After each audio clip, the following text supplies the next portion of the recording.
Thank you for watching my channel. Please subscribe and like. Now back to the news.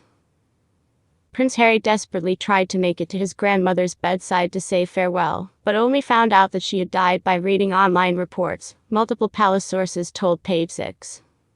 The strain and agony was etched on Harry's face as he was driven to Balmoral, the Queen's Scottish residence, hours after she had already passed away on September 8. One highly placed Buckingham Palace insider told Page 6 that Harry had been called to Scotland by his father, the new King Charles III, in the morning. However, another palace source confirmed that no one from the royal family, or any courtiers, actually called Harry to tell him of the monarch's death, leaving him to find out from news reports when he landed late in the afternoon. As the royal family grieved the late Queen, Harry and his wife, Meghan Markle, spent more time with relatives than they had since quitting their royal roles in January 2020. It all begs the question: what will happen with those damaged relationships now? Harry and Markle reportedly returned to their home in Montecito, Calif. on Wednesday to be reunited with their children, 3-year-old Archie and Lilibet. One insider told Page 6.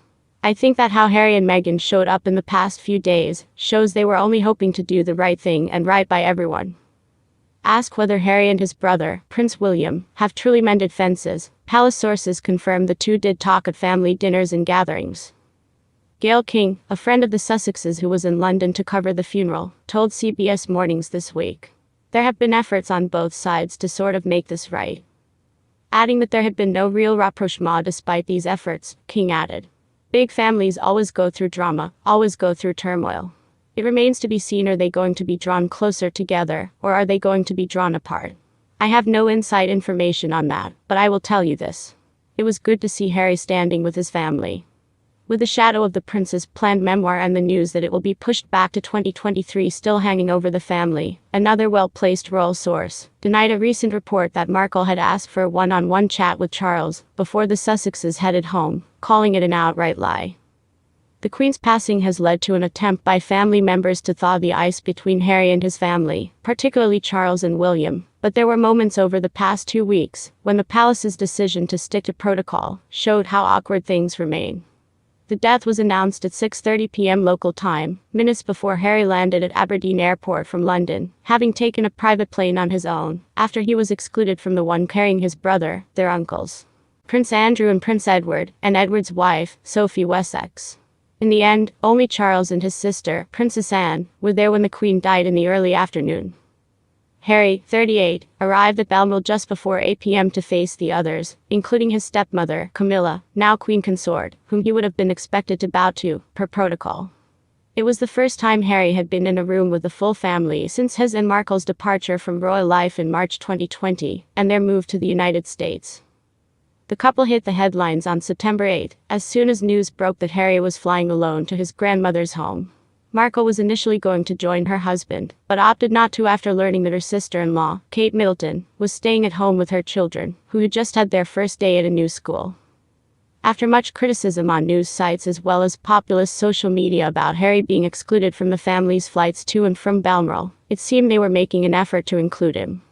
Charles showed a valiant attempt to publicly quell tensions ahead of the pomp and ceremony, decades in the planning, leading up to the Queen's state funeral on Monday. In his first formal address to the world as king, on September 9, Charles announced that William and wife Kate were the new Prince and Princess of Wales, adding, I also want to express my love for Harry and Meghan as they continue to build their lives overseas. On Saturday, September 10, William texted Harry last minute, inviting the Duke and Duchess of Sussex to join him and Kate in visiting mourners near Windsor Castle. It was the first time the group, once known as the Fab Four, had been together since March 2020 at the Commonwealth Day service at Westminster Abbey. Insiders understood that this was William's bid at rapprochement. Despite having served 2 tours of duty in Afghanistan, Harry was forbidden from wearing his military uniform in the parade, escorting the Queen's casket from Buckingham Palace to Westminster Abbey on Wednesday, September 14. The reason? He had been stripped of his military titles when he stepped down from the family. His uncle Prince Andrew, who had his duties and titles taken away in the wake of a sexual abuse scandal, was likewise not allowed to wear his. Then it was announced that Andrew would be allowed to wear a uniform to a 15-minute vigil on Friday, September 16, when family members stood by the coffin as the public paid their respects. Again, public criticism bubbled up. What about Harry? And, again, the royal family seemed to respond. Harry could wear his to the grandchildren's vigil on Saturday, September 17.